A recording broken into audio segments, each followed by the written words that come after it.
Au travers de 6 exemples concrets, je vais te montrer l'importance de bien comprendre les formats de nombres. Je le vois au quotidien dans les formations que je donne en entreprise, de nombreux utilisateurs d'Excel, même parfois fortement expérimentés, ne comprennent pas toutes les subtilités des formats de nombres et se retrouvent parfois coincés pour des bêtises. Premier cas concret, j'ai ici un chiffre d'affaires exprimé en euros, j'ai un pourcentage de commission qui est indiqué également, et ce pourcentage de commission, je veux l'appliquer sur le chiffre d'affaires pour pouvoir calculer la prime à laquelle la personne a droit.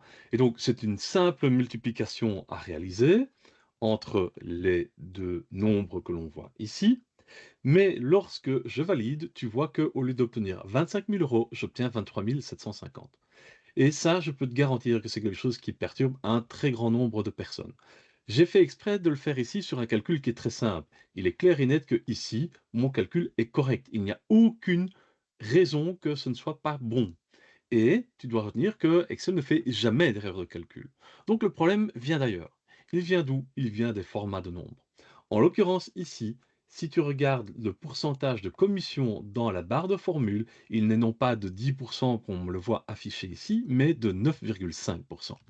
Que se passe-t-il? Eh bien, c'est tout simplement un format de nombre qui a été mal choisi, dans lequel on a demandé de ne pas avoir de décimales. Et donc, le nombre de décimales, je pourrais très bien le changer ici, comme ceci, mais on peut imaginer que c'est une erreur de manipulation, finalement, qui a fait qu'une personne a demandé de ne pas avoir de décimales ici dedans. Et si ce pourcentage n'avait pas été rentré à la main, comme je l'ai fait, mais était issu d'une formule, on n'aurait pas forcément pu voir directement qu'il y avait un problème à ce niveau-là. Et donc, évidemment, le format de nombre ici est hyper important. Alors, ce que tu dois déjà retenir à ce stade, et on va le retrouver dans l'ensemble des exemples que je vais te donner par la suite, il y a une différence majeure entre d'une part la valeur et d'autre part le format. La valeur, c'est ce que Excel va prendre en compte dans ses calculs. Le format, ça va être sa présentation, ça va être la manière dont Excel va me le montrer dans une cellule. Et donc, en l'occurrence ici, la vraie valeur, c'est 9,5%, donc 0,095, et le format était de 10%. Et c'est la raison pour laquelle j'avais une différence entre les deux. J'ai l'habitude de dire que nos yeux nous trompent. Deuxième exemple, à présent. Mais avant ça, j'en profite pour t'inviter à liker et partager cette vidéo. Tu sais à quel point c'est important pour moi et pour ma chaîne. Donc merci déjà. Dans cet exemple donc, tu vois que j'ai une cellule qui contient 1000 euros, une autre cellule qui contient 1000 dollars. Que se passe-t-il si je veux les additionner, en faire la somme? Eh bien de nouveau, quand je pose cette question en formation, j'entends un peu tout et n'importe quoi. J'entends ça va générer une erreur, il va mettre un taux de change par défaut, ou il va aller chercher un taux de change sur Internet, et encore bien d'autres réponses dans ce style-là. Eh bien non, tout simplement, il va me faire 1000 plus 1000 et il me donne ici 2000 euros. Alors pourquoi euros? Simplement parce que la première des deux cellules sélectionnées dans ma somme est dans un format euro, et donc il a repris le format de cette cellule, mais en l'occurrence, ici, les euros et les dollars, ce ne sont que de la présentation. En l'occurrence, si je clique sur ma cellule A3, tu vois qu'elle a une valeur de 1000 et elle a un format comptabilité qui est en euros. Mais donc, ce n'est que de la présentation. Et même chose ici pour les 1000 dollars. C'est une cellule qui vaut 1000, mais on a demandé d'avoir un format comptabilité avec des dollars, et donc il me présente 1000 dollars. Mais fondamentalement pour lui, le calcul que j'ai fait ici, c'est 1000 plus 1000, et il a juste repris un format. Donc de nouveau, si tu ne fais pas attention, tes yeux te trompent. J'interromps cette vidéo quelques secondes pour un rapide message. Si aujourd'hui, tu es un utilisateur d'Excel débordé qui en a marre de perdre beaucoup de temps sur l'outil, sache que je viens de créer une formation gratuite spécialement pour toi.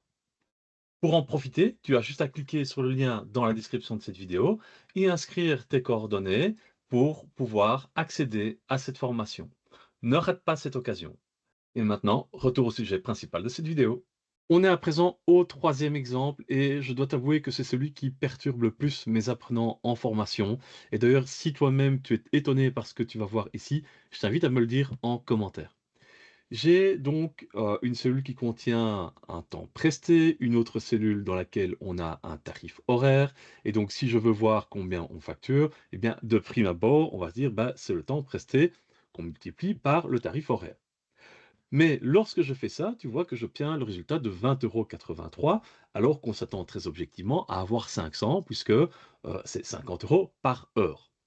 Et donc évidemment, ça c'est quelque chose qui est, très vite perturbant. Je ne vais pas te rentrer, dans le détail de la démonstration ici parce que c'est pas le but de cette vidéo et ça l'étirerait trop. Mais en gros, le problème vient du 10 heures. En fait, on pense en faisant cette multiplication qu'on a fait 10 fois 50. Or, 10 heures, ce n'est pas 10. Dans Excel, un jour, c'est égal à 1. Si un jour est égal à 1, ça veut dire que une heure, c'est un 24e. Et donc, si une heure, c'est un 24e, 10 heures, c'est 10 24e. Et donc, en l'occurrence, le calcul que j'ai fait ici, eh bien, c'est 10 24e fois 50. Mais je ne voulais pas 10 24e, je voulais 10. Et donc, ça veut dire que je dois remultiplier moi-même manuellement par 24. Et c'est quelque chose que tu devras toujours faire lorsque tu multiplies des heures minutes par une autre cellule. Et lorsque je valide, cette fois-ci, tu vois que j'ai bien 500 € et c'est tout à fait correct. Donc de nouveau, ce sont nos yeux qui nous ont trompés, puisqu'on pensait avoir fait 10 fois 50, or ce n'était pas du tout le cas.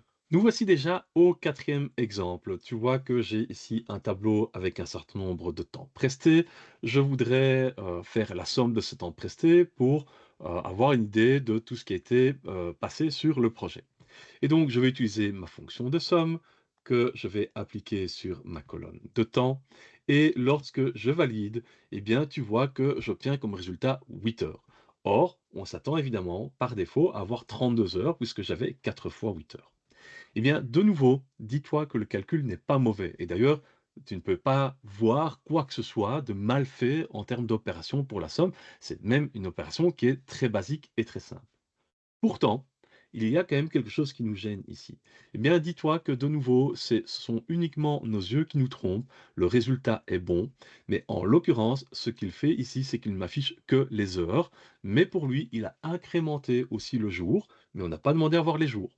Et donc, je vais devoir changer le format pour que cette fois-ci, au lieu de me montrer le résultat comme étant un résultat sur une horloge, comme si j'avais démarré à 0 heure le jour 0 et puis que j'avais additionné 4 fois 8 heures, bah, ça me ferait arriver à 8 heures au niveau du jour 1.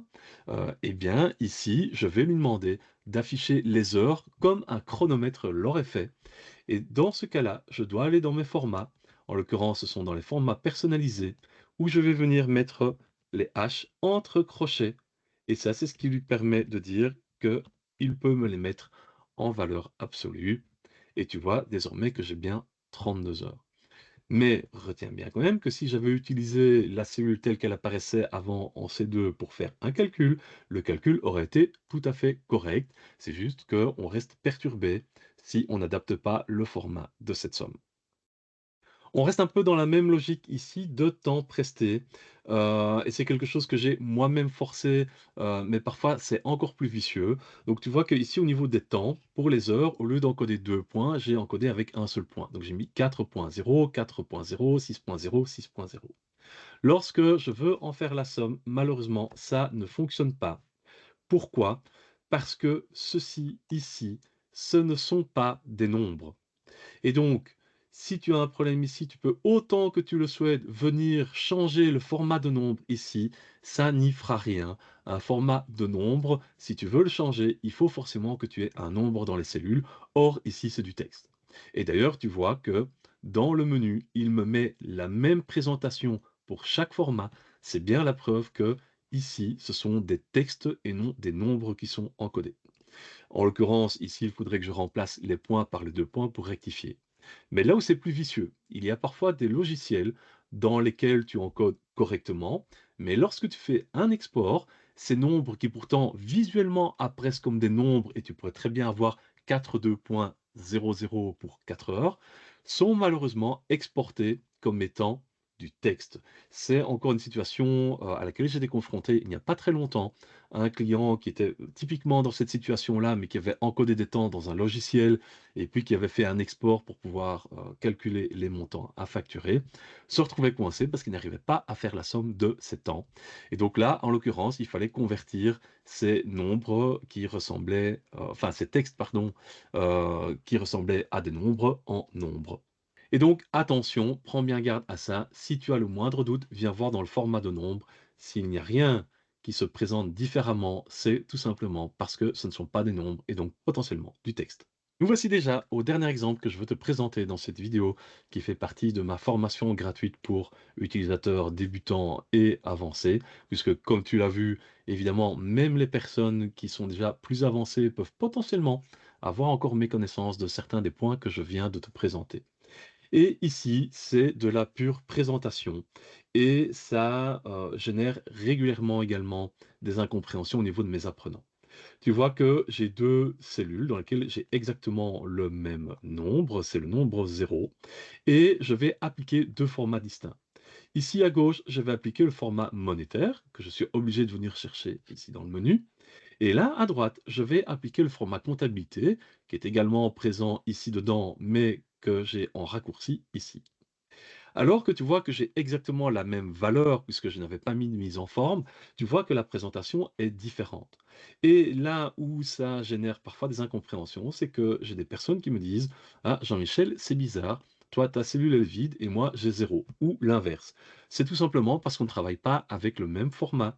Dans le format comptabilité, le chiffre zéro apparaît comme étant un trait suivi du signe euro et on va dire que globalement, si tu as beaucoup de nombres ou un tableau qui est vraiment très, très grand et dans lequel il y a beaucoup de zéros, eh bien, l'avantage de ton format comptabilité, c'est qu'il va alléger les données, puisque visuellement, tu auras moins de caractères qui seront entrés. C'est d'ailleurs la raison principale pour laquelle je travaille plutôt avec le format comptabilité qu'avec le format monétaire.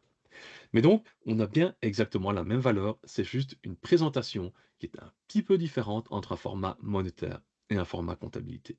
On pense souvent, à tort, que la mise en forme, bah, c'est un peu concon, c'est vraiment très bête et on n'y prête guère attention. Et pourtant, tu viens de voir au travers de 6 exemples sur des choses très basiques que finalement, ça peut être très gênant si on ne comprend pas ce qui se passe. Et c'est là que, quand on est dans une situation plus compliquée que celle que je t'ai présentée, eh bien, je me retrouve face à des personnes qui fouillent, qui refont 10 fois le même calcul en pensant avoir mal fait, alors que le problème ne se situe pas là, mais bêtement dans un format de nombre qui n'était pas adéquat. Je t'invite donc à y faire attention à la suite. Et maintenant, en tout cas, c'est à toi de jouer.